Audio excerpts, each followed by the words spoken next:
चलिए आज हम लोग 11th क्लास का कंप्यूटर साइंस का सिलेबस कवर करेंगे। चलिए देखते हैं हम लोगों को क्या क्या स्टडी करना होता है इसमें। सबसे पहले देखिए कि ये जो सेशन है 25 और 26 का जो हमने आपके सामने रखा है कंप्यूटर साइंस का सिलेबस। और ये देखिए इसमें 4 यूनिट्स हैं और 4 यूनिट्स में fundamental of computer first unit में 10 मार्क्स का पढ़ना होगा आपको, प्रोग्रामिंग मेथोडोलॉजी में 12 मार्क्स का, and introduction to C plus plus में 14 मार्क्स का, programming in C plus plus में 34 का, एंड टोटल आपको 70 मार्क्स का आपको स्टडी करनी है।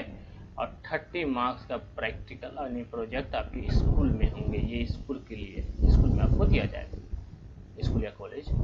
तो चलिए हम लोग सबसे पहले जानते हैं कि यूनिट 1 में जो फंडामेंटल्स हैं, फंडामेंटल ऑफ कंप्यूटर में क्या पढ़ना होगा। कंप्यूटर फंडामेंटल में देखिए सबसे पहले इंट्रोडक्शन ऑफ कंप्यूटर आपको स्टडी करना होगा, क्या होता है। उसके बाद function of computer, computer system, components of computer system यानी कंप्यूटर के सिस्टम के घटक, करैक्टरिस्टिक्स ऑफ कंप्यूटर, कंप्यूटर की विशेषताएं, elimination of computer, application of computer, ये सारे अंदर पढ़ना होगा। फिर उसका डेवलप ऑफ कंप्यूटर, जनरेशन भी आपको स्टडी करना होगा, जनरेशन ऑफ कंप्यूटर यानी कंप्यूटर की पीढ़ी, classification of computer and computer architecture, input और आउटपुट डिवाइस के भी बारे में पढ़ना होगा आपको।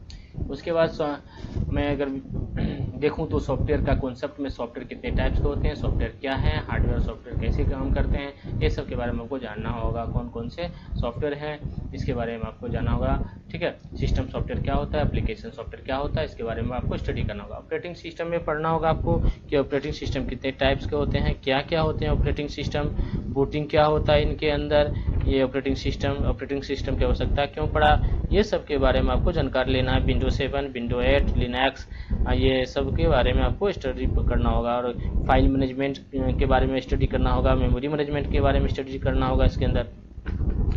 चलिए अब चलते हैं माइक्रो प्रोसेसर के बारे में, सीपीयू के बारे में पढ़ना होगा आपको, माइक्रो प्रोसेसर चिप के बारे में। मेमोरी कितने टाइप्स के होते हैं, मेमोरी का टाइप्स क्या है, कंप्यूटर मेमोरी क्या क्या होता है, इसके बारे में आपको स्टडी करना होगा। कैश मेमोरी क्या होता है, ठीक है। उसके बाद एक्सटर्नल मेमोरी क्या होता है, प्राइमरी मेमोरी क्या होता है, सेकेंडरी मेमोरी क्या होता है, मैग्नेटिक टेप्स क्या होता है, ऑप्टिकल ड्राइव क्या होता है, सीडी रोम क्या होता है, डीवीडी क्या होता है, ये सब इसके अंदर आपको स्टडी करना होगा। चैप्टर 7 की बात हम करें तो चैप्टर 7 में हम देखते हैं इसके अंदर आपको प्रोग्रामिंग मेथोडोलॉजी के बारे में पढ़ाया गया है। तो प्रोग्रामिंग मेथोडोलॉजी क्या होती है, देखिए प्रोग्रामिंग मेथोडोलॉजी क्या होता है कि ये जो है ये जो प्रोग्रामिंग सिस्टम जो है सॉफ्टवेयर सिस्टम को डिजाइन करने का, कोड और टेस्ट करने के लिए एक तरीका होता है। ये तरीका है जो कि ऑब्जेक्ट ओरिएंटेड को भी डिजाइन करने का एक दृष्टिकोण शामिल करता है, मेथड शामिल करता है।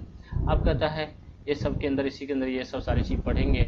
और उसके बाद हम लोग पढ़ेंगे सी प्लस प्लस के बारे में पढ़ेंगे। तो सी प्लस प्लस के जो है हम देखिए आपके सामने सी प्लस प्लस में क्या क्या पढ़ना होगा, सी प्लस प्लस का परिचय, ठीक है, डेटा और टाइप ऑफ ऑपरेटर ये सब पढ़ना होगा, कंट्रोल स्ट्रक्चर पढ़ना होगा, फंक्शन पढ़ना होगा, object oriented program C plus plus में पढ़ना है आपको, के बारे में पढ़ना है, पॉइंटर्स के बारे में पढ़ना है, ये सब सारी चीज़ आपको पढ़ना होगा। मैं आपको ये नोट्स में जब क्लास दूंगा तो उस समय आपको दिखाऊंगा।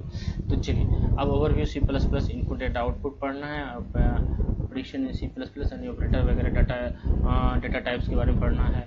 फिर उसके बाद कंट्रोल स्टेटमेंट फील्ड्स के बारे में पढ़ना है, ठीक है। आगे चलते हम लोग device and characteristics, input output के बारे में पढ़ना, लाइब्रेरी फंक्शन के बारे में पढ़ना है, function in C plus plus, array के बारे में पढ़ना है, स्ट्रिंग के एरे में टाइप वगैरह पढ़ना है, फंक्शन क्या होता है ये सब, फंक्शन ओवरलोडिंग वगैरह सब, डाटा स्ट्रक्चर पढ़ना है, लिंक लिस्ट, स्टैक, ये सब के बारे में थोड़ा सा आपको जानकारी लेना है। तो फिर इसी तरीक़ा से जो है अब देखिए हम चलते हैं फंडामेंटल ऑफ कंप्यूटर की बात करें तो ये देखिए कंप्यूटर, फंडामेंटल कंप्यूटर में जो है ये इस तरह से हम आप क्लास स्टार्ट जब होगी तो ये क्लास आपको दिया जाएगा। ये सब देखिए सारी चीज़ आपको एक बहु नोट्स में जो है बहुत बढ़िया बेहतरीन से लिखा गया है, ठीक है। तो आप इसको देख सकते हैं। फिर इसमें भी देखिए ये सब भी आपको बताया जाएगा, ठीक है, सी प्लस प्लस के बारे में बताया जाएगा। तो चलिए इसी तरह मज़ेदार वीडियो देखने के लिए हमारे यूट्यूब चैनल को लाइक एंड सब्सक्राइब करें। एक बार हम सिलेबस को फिर से आपको सामने रख देते हैं, आप स्क्रीन शेयर कर सकते हैं, स्क्रीन शॉट ले सकते हैं। Thank you for watching.